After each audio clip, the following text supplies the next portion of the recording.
Thank you so much. Very important conversation I think that we all need to be having. I know there is a bit of a stigma attached to it and maybe preventing people from educating themselves, certainly educating young people. So we're going to really try to break down that wall if we can. We're going to continue to empower young people right now, empower teenagers and parents. I think when your teenager's eating you out of house and home, and I definitely was that kind of teen. The amount of times my poor mum, I would just hear her in the kitchen going, "Graham!" because I'd finished all the milk or something. Well, the teen years are somewhere between childhood and adulthood, we know, and feeding them can be a little bit confusing during that phase. So if you need some help with your moody, sugar-craving teens at home, stay right where you are. Megan Pence-Clates is here with the scoop on what to feed them. Not a scoop of anything. Because I've already finished all of that. Yeah. But Megan, it's so good to have you here. You are a registered dietitian, so we couldn't think of a better person, I suppose, to speak to give answers to this. We know that everyone needs a healthy breakfast and everyone needs fresh fruit and veggies on a daily basis, but what aspect of nutrition would you highlight for teens? Well, besides looking at obviously the eating aspect, I think it's very important that we look at drinking. And did you know that the average South African teen has more than one soft drink a day? And over a period of a week, 3 times more the recommended amounts of sugar.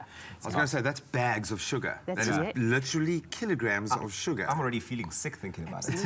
And so look, I must admit, hydration is very important, but we need to make sure that comes in the form of something like water. And hydration is important for concentration. So it's great when you're studying. It's also really important if you're a sports person because it helps to replenish your fluid stores. And that also helps with your performance. So it is really important to ensure an adequate amount of water on a daily basis if you're a teen. I know we've spoken about that before, about what it does in terms of the brain and how important it is to hydrate before you go to sleep at night, especially. Yes. What are those specific nutrients that teens require? Always omega-3s kind of jump into the firm focus for all of us at any stage of life, but what are those nutrients specifically helpful and necessary for that stage of development? So we need all the vitamins and minerals, but the one that really stands out is particularly iron, if I can just mention. And when we're looking at girls, obviously when it's during the menstrual cycle, there's a lot of iron loss, and if you're looking at the guys, then we definitely look at quite a lot of muscle development, and that's obviously increasing blood volume, which leads to a higher iron requirement. So looking at iron, you're looking firstly at including foods like liver, you then looking at something like oats, potatoes, something like raisins, and if you are going to choose iron from a plant source, please remember to add in vitamin C rich foods to increase the absorption, which is quite nice. So add in some fruit, for example, or extra veggies, and it helps to increase actually the iron absorption. They have a high iron oatmeal, which is amazing to me, because I've never really thought of you kind of want to leap to your red meats and things like that to get your iron, but you don't think that you can kind of fortify your breakfast in that way. That's amazing to me. Fantastic. 100% with the raisins, which is actually a nice way to go. So you've got your raisins and your oatmeal together, and you immediately increase my breakfast sorted for today. So Megan, the truth is, and I remember myself as a teenager, and because I don't have teenagers now, so I can only reference myself as a teenager. But teenagers are incredibly conscious of their looks and their weight, the way that they look. And so they try and stay away from certain foods. So what nutritional tips do you have for them, especially someone who's just concerned hugely about what they look like, the pimples on their face, or their weight, the size of their thighs, or back? What nutritional tips do you have for that? Okay, so I'd start by saying, we need to look at something like dietary fat. And if you look at the intake of fat and sugar, if you're not exercising or, following an active lifestyle, those extra calories are eventually going to lead to weight gain. So you need to know that.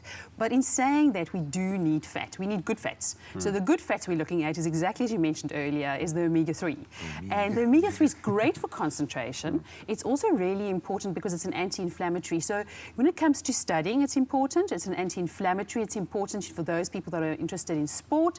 It also plays an incredibly important role when it comes to mood and even our hormones. So as a teen, that really plays a big role. And so where do we find it? Well, we find it in particularly looking at our canola oil, for example. So if you want to add in something like your canola, your Be Well mayonnaise, that adds in a little bit of omega-3. You also can cook with canola oil. Then you've got your flaxseed. You can add that into smoothies, for example. And then, of course, things like fish, your pilchards and your sardines. proteins. You can make fabulous fish cakes.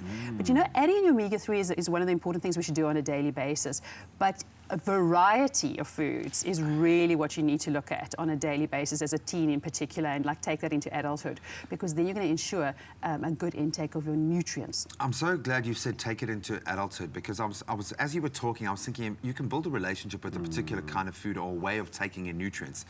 First of all, having a basis point, so knowing, okay, I'm going to cook with canola oil and keep that as a basis point. Yeah. So you know you're getting your basic intake of your omegas in, but get into a culture of maybe creating smoothies for yourself or a breakfast bowl or something, and then so you know that, because honestly, I make the same smoothies that I used to make 20 years ago when I first started playing rugby and training, and I still go to that today because I know if I've got my bananas in there, if I've got my nuts, if I've got my flax seeds, those sorts of things, you can feed your body in that way. So start discovering, take responsibility for your own eating now as a teenager. Don't wait for your parents to take that lead for you. That was Great. awesome. Thank you. We're taking notes every day you're here. We're taking notes. Thank you guys so much for being here with us. Thank you.